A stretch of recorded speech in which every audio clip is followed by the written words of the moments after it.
Hi, Sandy. Hi, Barbara. We're going to do a demonstration of interactive focusing today. Interactive focusing has 6 features that we're going to demonstrate in this session. It has the focuser as storyteller, and you're going to go first.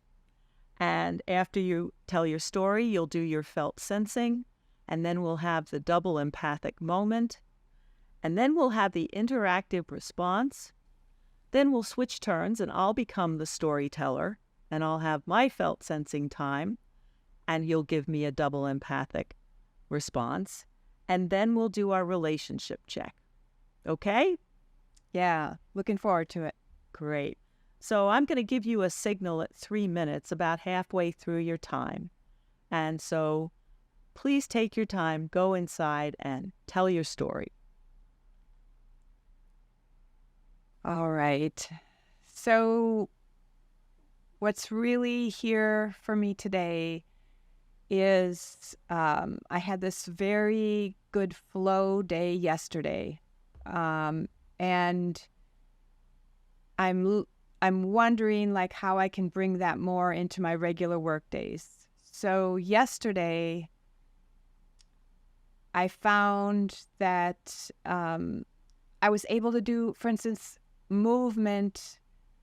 Like I was really listening to my body. I was going between activities of connecting with people on the computer, and also we do a lot of food production this time of year. When I'm doing that, I'm standing, cutting up a lot of vegetables. And so, yeah, what happened was I got an incredible amount done. Like I almost couldn't believe how much productivity and also with a sense of quality. Like I found myself pausing to know that I needed to go outside and play with my dog right now because my back was starting to hurt. And even though it might slow down what I was getting done, that was important. And so there was something about doing that really touches me for myself. Yeah, so there's this wantingness to be more in my regular workday. Okay. And it feels like a natural place for my story, and maybe I can really drop in here. So take that inside and get a sense of how can I get more of that in my workday?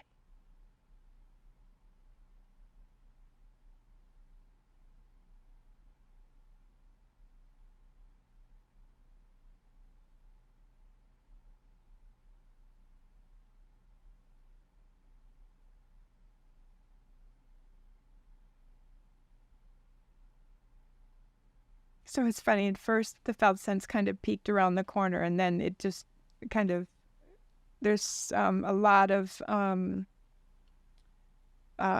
emotion related to something about really believing I'm good enough.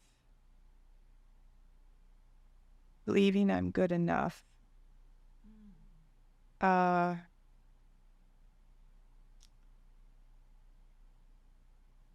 And there's a word that comes in that I've worked with for a while this summer that's cherish. So something about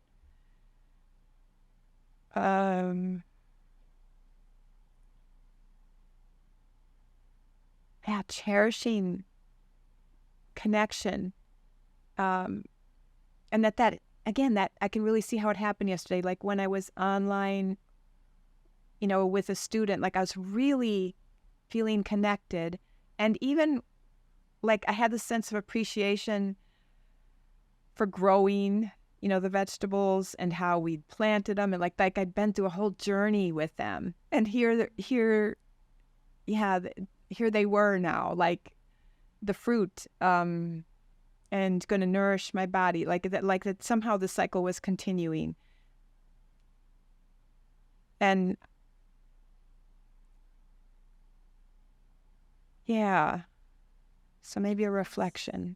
Yeah, so something there about cherishing connection, noticing it both with a student And with these vegetables that you've nurtured from nothing to here they are.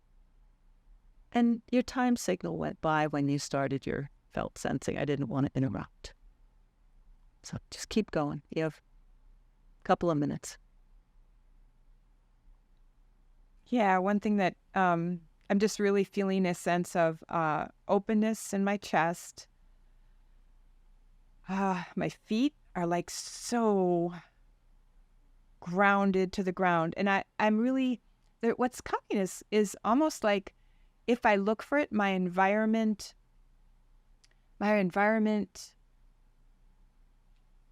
is supporting me and like giving me that feedback. So I'm really seeing how maybe sometimes I don't notice enough, but when I did like take the time to hear like almost the vegetables communicating with me and to hear and feel that connection I was having, over Zoom with my student, it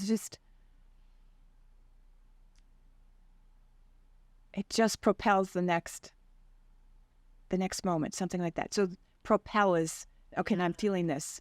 Propel and rest. Propel and rest. Like a rhythm. The rhythm of propel and rest. Propel and rest. How that is in your body. So take your time. Yeah, and like this kind of movement is coming now.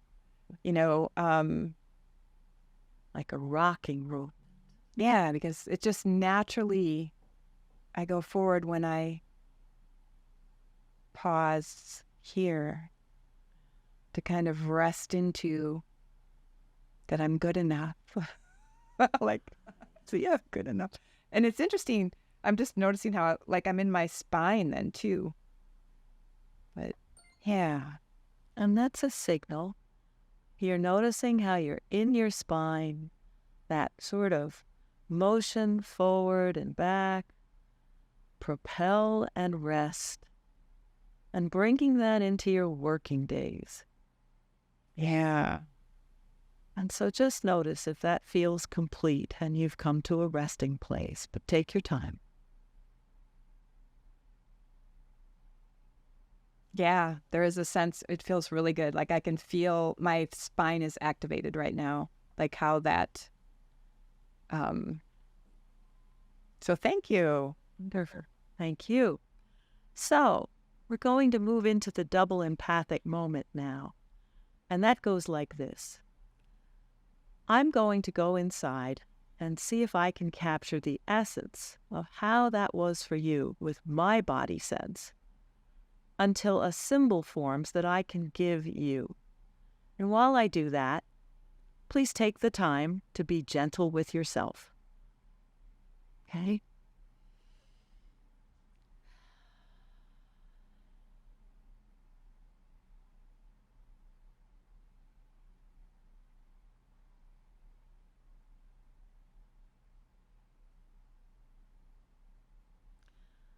Okay, the symbol that came for you is a roller coaster.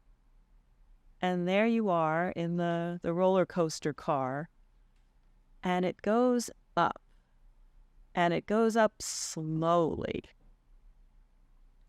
Sort of like your word rest. There's time to rest in that upward movement. And then it gets to the top, and then it goes down like your word propel. And it's a big roller coaster. It keeps doing that. Yeah, rounded. Yeah. Yeah. And you know what resonates extra with that is that the way you mentioned that the rest has that little bit of upward is something about how it does take effort for me now to help myself rest, like to bring that that I'm good enough to really live that in today's world. And so there's something about remembering to acknowledge myself when I do it that comes from this being a little bit of efforting. Great. And that feels complete? That feels complete. Thank you. Okay.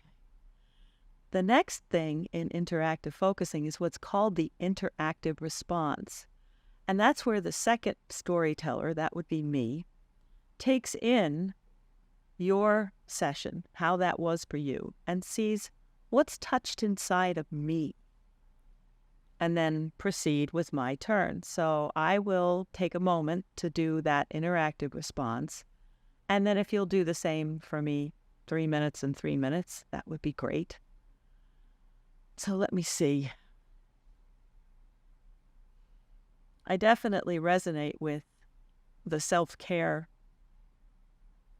part of what you shared, and being able to stop myself when I can tell things aren't going well.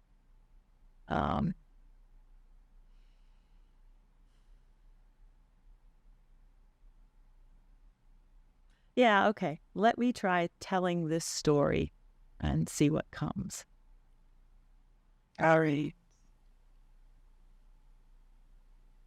Without going into the details, I had an encounter with medical professionals last week, and they were telling me about a requirement that they have for a test I'm going to have. And this is routine. Everything is fine. But it's something that one wants to have done every so many years.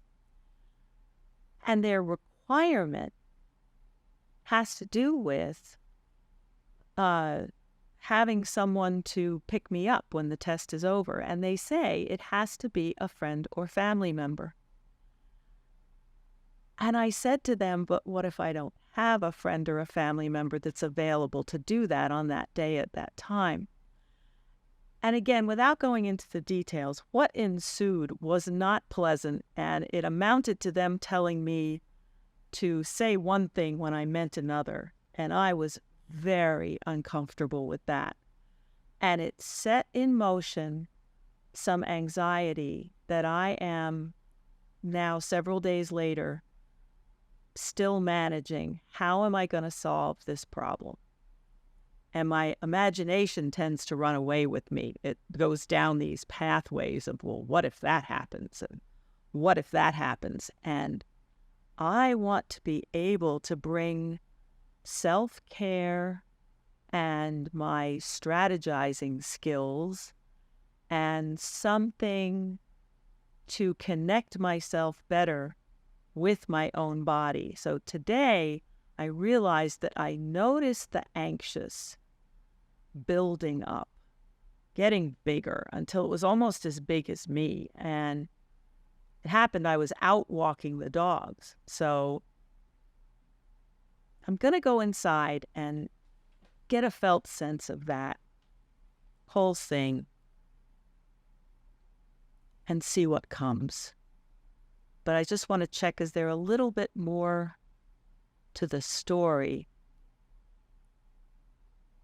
Yeah, when I was outside with the dogs, it was good because the weather was interesting and took my attention. The dogs always take my attention. You know, I have to manage them.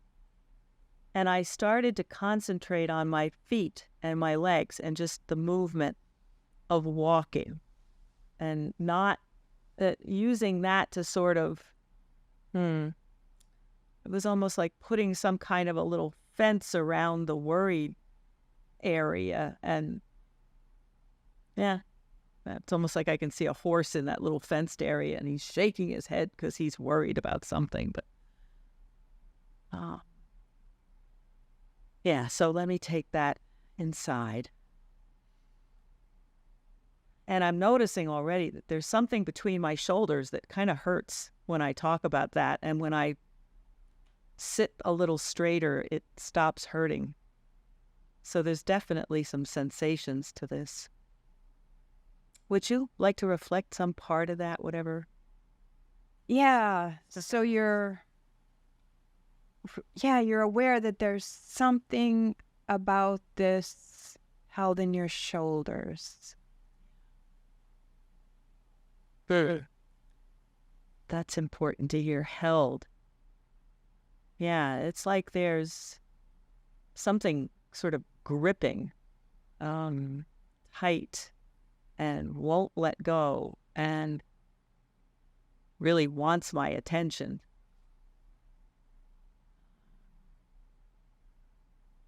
Yeah.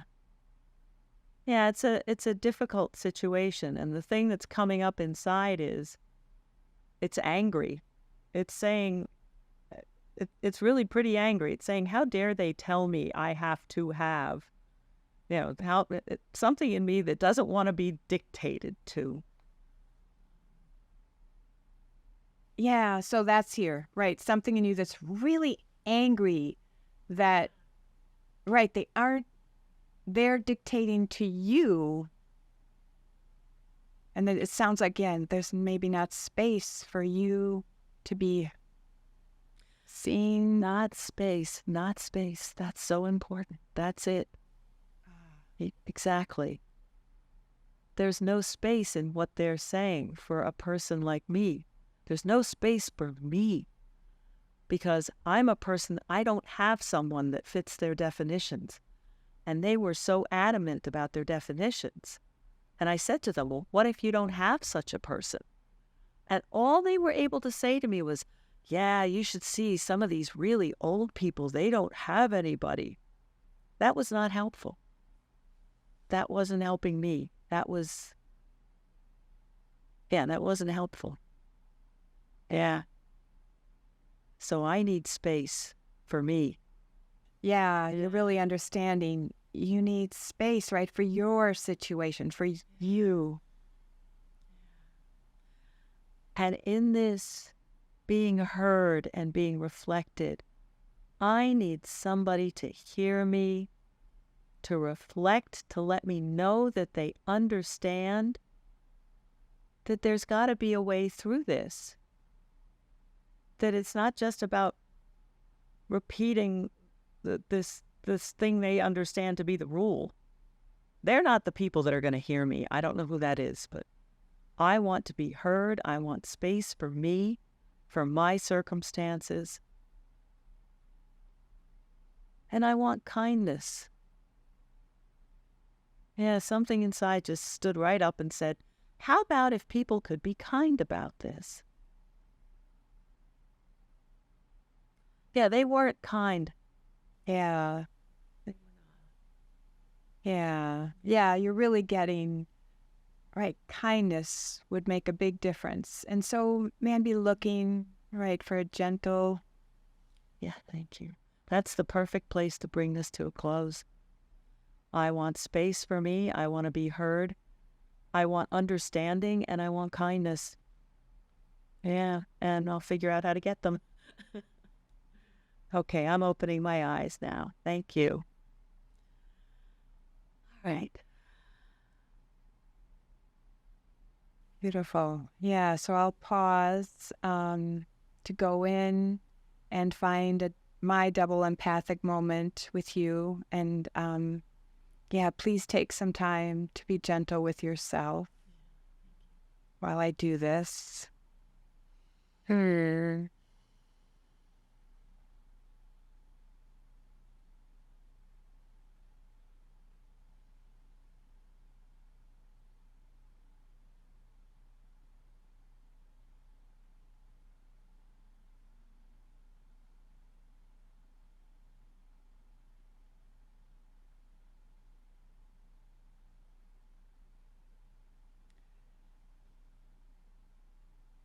Yeah, so this is interesting, and we'll see how this lands. And I can see how it fits. So there's something about it actually comes to mind almost like hopscotch, with this idea that you know how you would play it and then you have to skip the one with the stone or something. right, there's something about, yeah, it's like what happened is like they threw a stone right when the stone hadn't been there, and you were going to put your foot there, and then you had to quick, like, so I have this sense of unbalance. um, and but but I'm also feeling this sense of the game goes on, and and then, you know, you you do like go on to the next section of squares and you land your feet, and then, you know, keep popping. So there's something about this stone that wasn't there. Somebody threw it in, right, you know, after you had started. I like that. I like Okay. the metaphor of hopscotch because I used to play that game all the time as a kid. We had painted Oh, that's where it hopscotch. came from. 'Cause Yeah, I was like, I must have telegraphed.